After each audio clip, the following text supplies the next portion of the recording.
तो आज का टॉपिक है electron affinity. Concept of electron affinity, ये क्या होता है?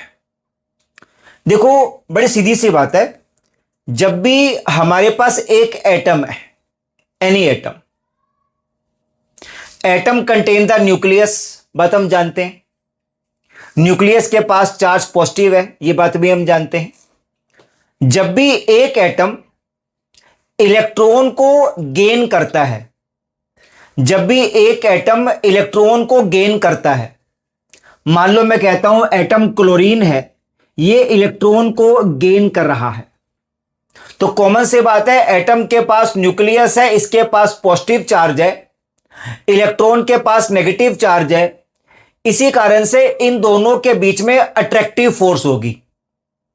और अब आप एक बात जान जाओ, क्योंकि इन दोनों के बीच में अट्रैक्टिव फोर्स है, दैट्स वाई जो एनर्जी होगी, energy will get released, energy will get. तो एक बात जान जाओ, जब भी दो पार्टिकल्स में अट्रैक्टिव फोर्स होती हो, always energy will get released. तो जब भी एक एटम इलेक्ट्रॉन गेन करता है, energy get released and energy is called electron affinity. Energy का नाम है इलेक्ट्रॉन एफिनिटी। आप एक बात सोच के बताओ, एक एटम छोटे साइज का है, एक एटम बड़े साइज का है। आप बताओ इन दोनों में से इलेक्ट्रॉन इजीली गेन कौन कर सकता है? कॉमन सेंस की बात है, छोटे एटम का न्यूक्लियस इलेक्ट्रॉन के नजदीक होगा, बड़े एटम का न्यूक्लियस इलेक्ट्रॉन से दूर होगा। इसका न्यूक्लियस इलेक्ट्रॉन के नजदीक है, छोटा साइज है इसका, इसका बड़ा साइज है, तो न्यूक्लियस इलेक्ट्रॉन से दूर है। इसी कारण से इसका न्यूक्लियस इलेक्ट्रॉन लेगा आसानी से, ये इलेक्ट्रॉन लेगा मुश्किल से।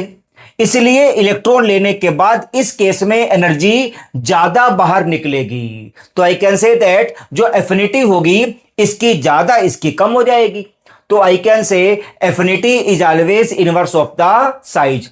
जितना छोटा साइज होगा उतनी ज्यादा इलेक्ट्रॉन एफिनिटी होगी, is always inverse of the size. Clear है कंसेप्ट?